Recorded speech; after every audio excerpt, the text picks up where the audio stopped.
Nations are more than political boundaries on maps. They are communities bound by shared history, language, culture, and identity. Nazi Germany's plans for occupied Europe involved not merely controlling these nations, but fundamentally transforming or eliminating them. The fate that awaited different nations under permanent German domination varied from forced assimilation to systematic destruction, depending on Nazi racial ideology and strategic calculations. Understanding what would have happened to specific nations requires examining actual Nazi policies implemented during the war, planning documents that outlined long-term intentions, and the ideological framework that determined how different peoples were categorized and treated. The previous videos in this series examined the political structure, economic exploitation, daily life, and military aspects of Nazi-dominated Europe. This final installment focuses on the national level. What would have happened to the peoples and cultures of occupied territories? Poland, the nation designated for elimination. Poland faced the most catastrophic fate under Nazi planning. Nazi ideology viewed Poles as racially inferior Slavs occupying territories that rightfully belonged to Germany. The policy wasn't occupation in any traditional sense. It was systematic destruction of Polish nationhood and eventual elimination of the Polish people. This wasn't theoretical. Nazi Germany had already implemented these policies during the war. Poland was divided into territories incorporated directly into the Reich and the general government, essentially a labor reservation. In incorporated territories, Poles were expelled en masse. Over 1 million Poles were driven from their homes in the Warthegau alone between 1939 and 1944. German settlers from the Baltic states and elsewhere were moved into seized Polish farms and houses. Under a victory scenario, this process would have continued to completion. The incorporated territories would be completely Germanized. Every Pole would be expelled or killed. German would be the only language spoken. Polish place names would be replaced with German ones. Within a generation, no evidence would remain that these territories were ever Polish. The general government would serve as a dumping ground for expelled Poles and a source of slave labor. Hans Frank, the Nazi Governor-General, stated explicitly in 1940 that the general government would be a gigantic labor camp where Poles would work until no longer useful. Education beyond basic literacy would be prohibited. Polish culture would be systematically eradicated. The Polish intelligentsia would be eliminated through execution or imprisonment. The demographic fate of Poles was detailed in Nazi planning documents. The Generalplan Ost called for removing between 16 and 20 million Poles from their homeland. Some would be deported to Siberia. Many would die through deliberately induced famine. Others would be worked to death in labor camps. A small percentage deemed Germanizable due to appearance might be forcibly assimilated, particularly children who would be taken from families and raised as Germans. Life expectancy for Poles would plummet under permanent occupation. Starvation rations, hard labor, lack of medical care, and violence would kill millions. The Polish population would decline dramatically over decades of occupation. Eventually, Poland would exist only as a historical memory, its people scattered or dead, its territories occupied by German colonists. Polish culture would be systematically destroyed. Libraries would be burned. Museums would be looted or demolished. Universities would be closed permanently. Churches would be suppressed. The Polish language would be prohibited in public. Within 2 generations, Polish would survive only in scattered exile communities, if at all. The resistance would continue for years after German victory. Polish underground movements were among the most determined in occupied Europe. But without external support and facing overwhelming German military superiority, resistance would eventually be crushed through brutal repression.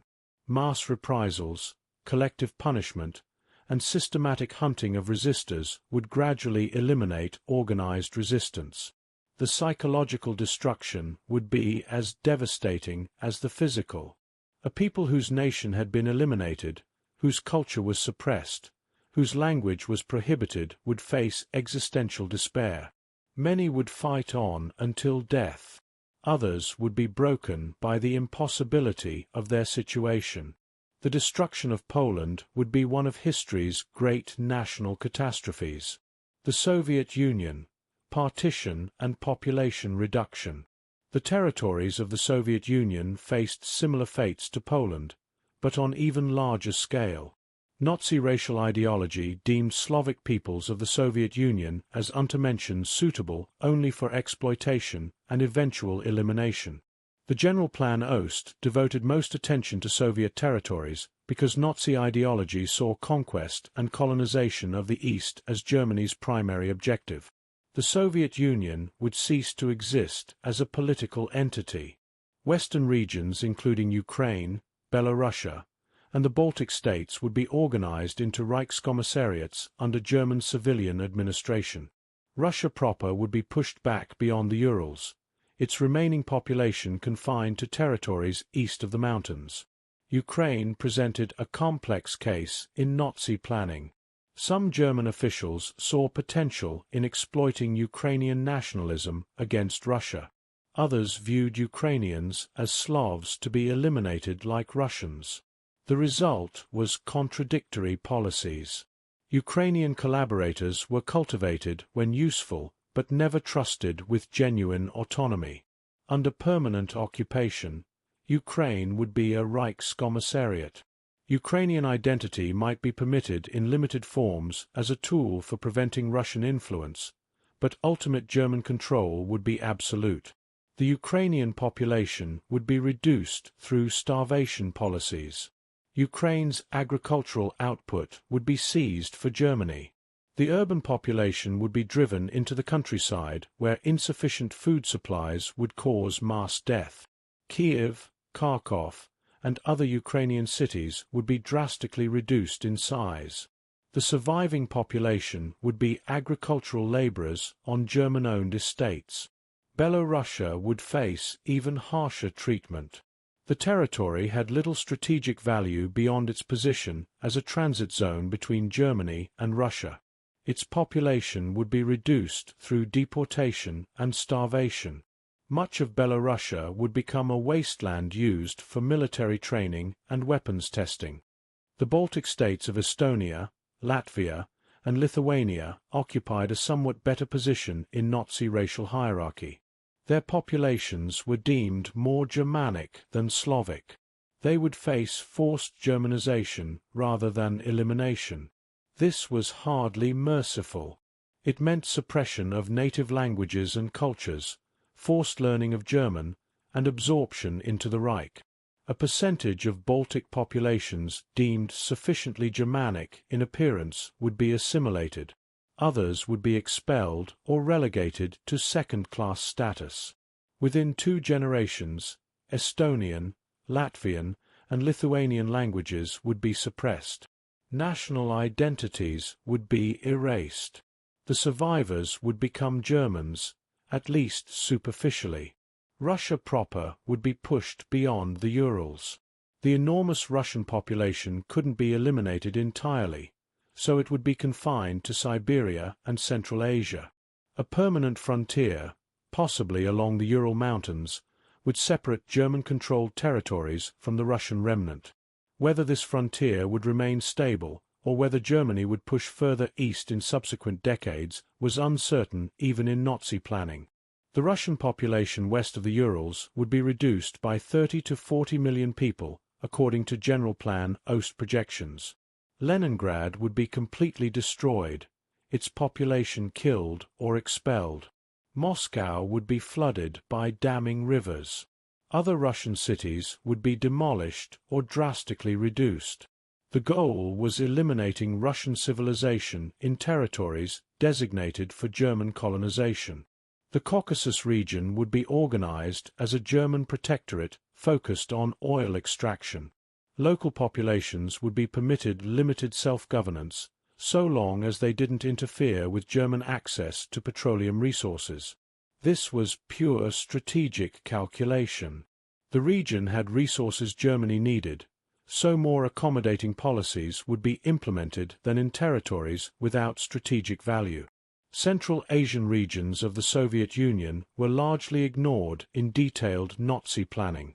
They might be left as buffer zones, or they might eventually face German colonization if Germany looked beyond the Urals. Nazi planning focused primarily on European Russia and regions with significant economic resources. Czechoslovakia. Assimilation and resistance. Czechoslovakia faced a different fate than Poland or the Soviet Union. The Czechs were categorized in Nazi racial thinking as closer to Germanic peoples than Slavs. This meant forced assimilation rather than elimination, though the process would still destroy Czech national identity. Bohemia and Moravia had already been organized as a protectorate during the war. This arrangement would continue under a victory scenario. The territory would be nominally autonomous, but under complete German control. Czech industrial capacity would be maintained because it served German interests. The Skoda works and other Czech factories would continue producing for Germany. The Czech population would face systematic Germanization. German would become mandatory in schools. Czech language use would be restricted and eventually prohibited. Czech cultural institutions would be suppressed or converted to serve German purposes. Over several generations, Czech identity would be erased through forced assimilation. Some Czechs would resist assimilation, maintaining Czech identity and language in secret. But without a Czech state and facing constant pressure to Germanize, maintaining distinct identity would become increasingly difficult with each generation. Children educated entirely in German would lose connection to Czech culture. The nation would fade away through cultural genocide. Slovakia had been a German satellite during the war under Joseph Tisso's clerical fascist regime. This arrangement would continue. Slovakia would remain nominally independent but completely subordinate to German interests. The regime would be a collaborationist government implementing German policies while maintaining a Slovak facade. The fate of Slovaks would depend on their degree of cooperation. Those who fully collaborated and Germanized might be absorbed into the Reich. Those who resisted would face repression. Slovakia's status as a satellite might continue indefinitely, or it might eventually be absorbed into the Reich as Slovaks were assimilated. Yugoslavia. Partition and ethnic conflict. Yugoslavia would be completely dismantled. The country was already divided during the war, and permanent German victory would formalize this partition. Different regions would face different fates depending on German strategic interests and the ethnic politics that Nazi Germany manipulated ruthlessly. Croatia, under the Ustasha regime of Ante Pavelic, would remain a German satellite. The Ustasha had implemented genocidal policies against Serbs, Jews, and Roma that shocked even some German officials. Under permanent German dominance, this regime would continue. Croatia would be nominally independent but completely subordinate to Germany. The Serbian population in Croatia faced extermination or expulsion under Ustasha policies. This would continue under permanent occupation. Serbian national identity in former Yugoslav territories would be systematically attacked. The Orthodox Church would be suppressed. Serbs would be forced to convert to Catholicism, flee, or be killed. Serbia proper would be under direct German military occupation.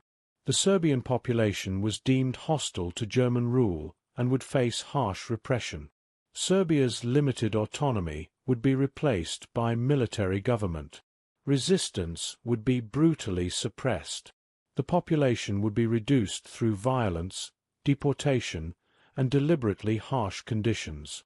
Slovenia would be partitioned between Germany, Italy, and Hungary. The northern portion would be incorporated into the Reich and Germanized. The Italian portion would face Italianization. Hungarian-controlled areas would be Magyarized. Slovenian national identity would be systematically eliminated through multiple assimilation pressures. Bosnia would likely be attached to puppet Croatia, though its status was less certain in Nazi planning. The Muslim population presented complications for Nazi racial ideology, which didn't know how to categorize them. Pragmatic approaches would likely prevail, with accommodating policies toward Muslim leaders who cooperated with German control. Macedonia would be disputed between puppet Bulgaria and other claimants. Its ultimate fate would depend on German decisions about how to organize the Balkans. The Macedonian population would face assimilation pressures from whichever power controlled the territory. Montenegro would likely be absorbed into Italian zones of control or attached to puppet Serbia. Its small population and limited resources made it peripheral to German planning. Local governance might be permitted so long as it didn't conflict with German or Italian interests. The Yugoslav partisan movement, led by Josip Broz Tito, had been one of the most effective resistance forces in occupied Europe. Under a German victory, this resistance would continue for years, but would eventually be crushed through overwhelming force and lack of external support. The population would pay a terrible price through collective reprisals and anti-partisan operations. France. Collaboration and cultural survival. France would occupy an ambiguous position in Nazi-dominated Europe. Hitler had mixed feelings about France. He admired certain aspects of French culture, while viewing France as a historic enemy requiring permanent weakening. The result would be policies more accommodating than in Eastern Europe, but still deeply destructive to French sovereignty. France would maintain nominal independence under a collaborationist government, probably an expanded Vichy regime. This government would have limited sovereignty over internal affairs while deferring completely to Germany on foreign policy, defense, and economic matters that affected German interests. Significant French territories would be lost. Alsace-Lorraine would be annexed to Germany. The industrial regions of northeastern France might come under direct German economic control, even if nominally remaining French. France's colonies would be subject to German oversight, with strategic territories and resources under German control. The French economy would be organized to serve German interests. French industry would produce for German markets. French agriculture would feed German cities. France would be economically subordinate, functioning as a supplier of goods to Germany and a market for German products. French culture might survive in limited forms because it didn't threaten German dominance and could even be exploited for German benefit. French luxury goods, wines, art, and fashion would continue production because they generated revenue that ultimately flowed to Germany. French cultural exports would be permitted so long as they remained politically innocuous. However, French culture would be constrained and directed. Literature, film, and art would be subject to censorship. Works critical of German domination or celebrating resistance would be prohibited. French education would emphasize Franco-German cooperation and present German dominance as inevitable and beneficial. The French military would be reduced to a force capable only of maintaining internal order. No heavy weapons, no air force, no navy beyond coastal patrol vessels. France would be permanently disarmed and dependent on Germany for defense. The symbolic humiliation would reinforce France's subordinate status. French national pride would be systematically undermined through education and propaganda. Children would be taught that French greatness was past, that modern France's role was as part of a German-led European order. Over generations, French national consciousness might weaken, though it would never disappear entirely, so long as the language and some cultural distinctiveness remained. Resistance would continue in France for years after German victory, though without external support it would gradually be suppressed. The French resistance had been significant during the war. Under permanent occupation, some would continue fighting despite the impossibility of victory. Most would eventually submit to the reality of permanent German dominance. The Low Countries, integration and Germanization. Belgium, the Netherlands, and Luxembourg would face gradual absorption into the Greater Germanic Reich. Nazi racial ideology viewed these populations as Germanic peoples who should be unified with Germany. The process would be handled more carefully than in Eastern Europe, using confederation structures and cultural similarities to ease integration. The Netherlands would be the first to be absorbed. Dutch was considered a Germanic language, and the Dutch were viewed as racially acceptable. The initial approach would involve a confederation that maintained Dutch institutions while ensuring German control over foreign policy and defense. Over time, this confederation would become increasingly integrated until the Netherlands was indistinguishable from a German province. Dutch national identity would be gradually erased through emphasis on shared Germanic heritage. Education would stress the common roots of German and Dutch cultures. The Dutch language might be permitted initially, but would face pressure to converge with German. Eventually, High German would become the standard, with Dutch surviving only as a regional dialect. Dutch resistance to Germanization would be met with a combination of incentives for cooperation and punishment for resistance. Those who embraced Germanic identity would receive better economic opportunities and social status.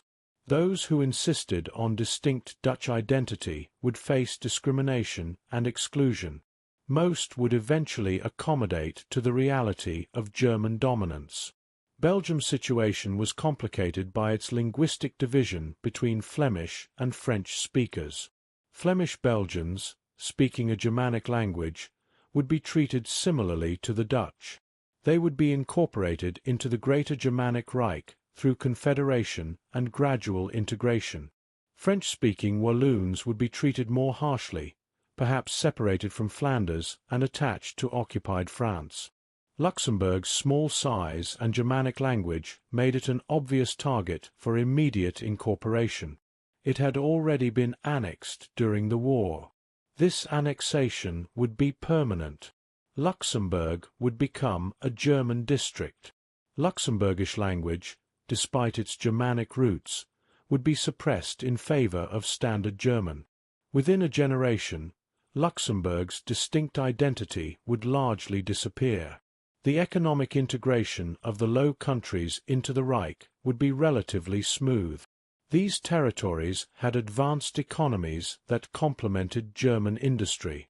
Their ports, particularly Rotterdam and Antwerp, would be valuable for German trade. Unlike Eastern territories designated for deindustrialization, the Low Countries would maintain their industrial base under German ownership and control. Scandinavia. Pressured partnership. Scandinavian nations occupied a favored position in Nazi racial thinking as fellow Nordic peoples. However, this favorable view didn't translate to genuine independence. Scandinavian nations would face constant pressure to align with Germany, ranging from economic coercion to the threat of occupation. Norway and Denmark had already been occupied during the war. This occupation would continue after German victory, though it might become less overtly military over time. Both nations would be organized as German protectorates with nominal local governments that administered internal affairs under German supervision. Norwegian collaborator Vidkun Quisling's government would continue to function as a puppet regime. Quisling's limited popular support would require German military backing. Most Norwegians despised the collaboration government, but resistance without external support would eventually be crushed. Norway would remain under German control indefinitely. Danish collaboration had been more extensive than Norwegian. The Danish government had cooperated with German occupation until August 1943. Under permanent German dominance, this collaboration would continue. Denmark would maintain more autonomy than Norway because it offered less resistance. Danish agriculture and industry would serve German interests, but Danish society would retain more of its character than territories facing Germanization. Sweden had remained neutral during the war. Under a German victory, Sweden would face enormous pressure to align with German interests. Formal neutrality might continue, but Swedish foreign policy would be dictated by German preferences. Swedish resources, particularly iron or from Kiruna, would flow to Germany. Swedish industry would orient toward German markets. Sweden would be nominally independent but functionally subordinate. The alternative to accommodation would be occupation. Sweden would be told clearly that maintaining independence required cooperation with German interests. Given German military dominance and Sweden's geographic isolation, resistance would be futile. Swedish leadership would likely choose accommodation over occupation. Scandinavian culture would survive better than in most occupied territories. Nazi ideology viewed Nordic culture as valuable rather than threatening. Scandinavian languages would not be suppressed. Cultural institutions would continue functioning. However, education systems would be influenced to emphasize common Germanic heritage and German-Scandinavian cooperation. The Baltic states, between Germanization and elimination. Estonia, Latvia, and Lithuania faced ambiguous fates. Nazi racial ideology couldn't quite decide how to categorize Baltic peoples. They were more Germanic than Slavs, but not fully Germanic. They had cooperated extensively with German occupation, but were never fully trusted. The result would be policies that combined elements of Germanization with ongoing suspicion and harsh treatment. The Baltic states would be organized as Reichskommissariat Ostland, combining the three countries under German civilian administration. Nominal local governments might handle routine administration, but all significant decisions would be made by German authorities. The arrangement would resemble colonial administration more than occupation of European nations. The population would be classified into categories based on perceived racial characteristics. Those deemed sufficiently Germanic would be pressured to assimilate. German language education would be mandatory. Career advancement would require demonstrating German identity. Over time, these individuals would be absorbed into the Reich. Those deemed insufficiently Germanic would face deportation or relegation to second-class status. They would perform manual labor while the Germanizable population received better opportunities. This stratification would create internal divisions that would undermine any potential united resistance. Baltic collaboration during the war had been significant. Units like the Latvian Legion had fought alongside German forces. Collaborators hoped this service would earn Baltic independence, or at least autonomy under German protection. They would be disappointed. German racial ideology precluded genuine partnership with non-Germanic peoples. Collaborators would be used and discarded as convenient. Resistance in the Baltic states would continue after German victory. The Forest Brothers, guerrilla fighters operating in Baltic forests, had fought against Soviet occupation before the war and would fight against German occupation after a German victory. But without external support and facing overwhelming German military superiority, this resistance would eventually be suppressed through brutal counterinsurgency operations. Baltic languages would face gradual suppression. Initially, they might be permitted in private contexts, while German was mandatory in public and education. Over generations, the pressure to use German would increase. Eventually, Baltic languages would survive only in rural areas or underground, while German became the standard language for anyone seeking economic or social advancement. The Mediterranean, Italian sphere and its limits. Southern European territories in the Mediterranean presented different challenges. Many were in Italy's sphere of influence as Germany's primary ally. The relationship between German and Italian zones of control would be a source of ongoing tension. Greece had been occupied primarily by Italy during the war, with German forces intervening when Italian control wavered. Under a victory scenario, Greece would likely remain in the Italian sphere, though ultimate German power would be unquestioned. Greek resistance had been fierce during the war and would continue under permanent occupation.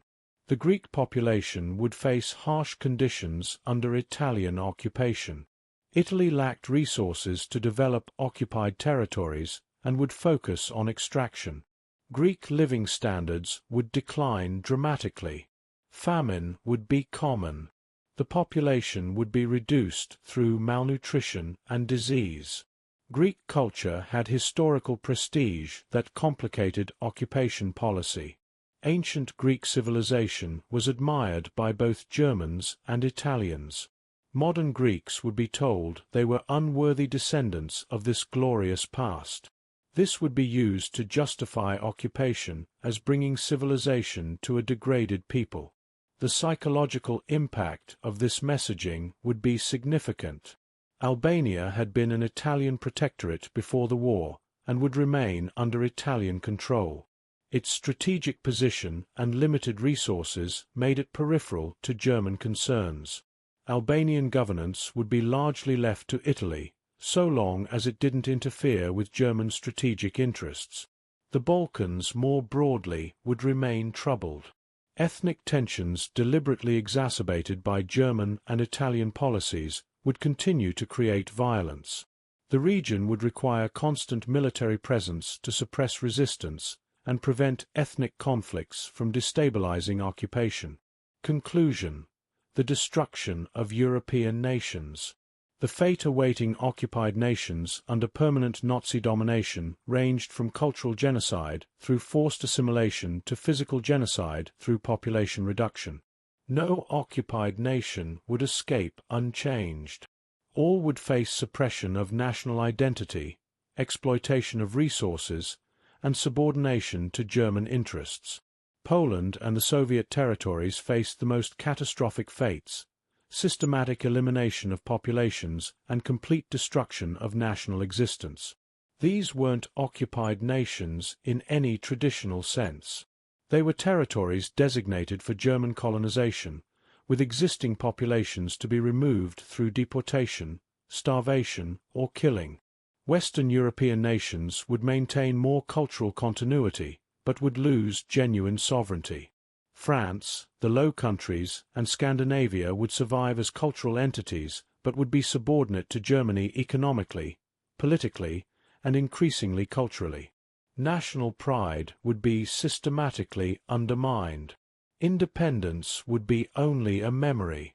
The Balkans and Mediterranean would remain zones of instability under Italian and German control. Ethnic tensions deliberately exacerbated by occupation powers would create ongoing violence. The region would be impoverished and underdeveloped, its resources extracted for German and Italian benefit. The Baltic states and Czechoslovakia would face cultural genocide through forced Germanization. Within 2 or 3 generations, distinct national identities would be erased. Languages would be suppressed. Populations would be absorbed into the Reich or relegated to permanent second-class status. The ideological principle underlying these varied fates was consistent. Nazi racial hierarchy determined how different peoples would be treated. Those deemed racially close to Germans might be assimilated. Those deemed racially inferior would be exploited and eventually eliminated. Those in between would face policies combining elements of both approaches. The long-term sustainability of this system was questionable. Nations don't disappear easily. National identities persist even under severe repression. Languages survive underground. Cultural practices continue in secret. Resistance emerges generation after generation. The effort required to maintain occupation and suppress national identities would be enormous and ongoing. But sustainability over centuries wasn't necessary for such a system to inflict catastrophic harm. Even a few decades of Nazi domination would destroy populations, erase cultures, and set back national development by generations. The nations that existed before the war would be fundamentally transformed or eliminated. The map of Europe would be redrawn. Peoples and cultures that had existed for centuries would disappear. Understanding the specific fates planned for different nations makes the stakes of World War II clear. This wasn't about which alliance would control European politics. It was about whether European nations would continue to exist as distinct peoples with their own cultures, languages, and identities. Nazi Germany's vision for Europe involved eliminating most of what made Europe diverse and culturally rich. The actual post-war history saw European nations rebuild their independence, recover their sovereignty, and eventually form voluntary associations like the European Union. National identities that Nazi Germany tried to erase during the war re-emerged stronger than before. The contrast between this reality and the nightmare scenario described here demonstrates what was actually at stake in the conflict. The planning documents, policies, and actions of Nazi Germany during the war provide clear evidence of what they intended for occupied nations. This wasn't speculation about what might have happened. It was extrapolation from what was already happening and from explicit plans for post-victory organization. The fate of occupied nations under permanent Nazi rule would have been one of history's great catastrophes, the elimination of peoples and cultures that had shaped European civilization for centuries.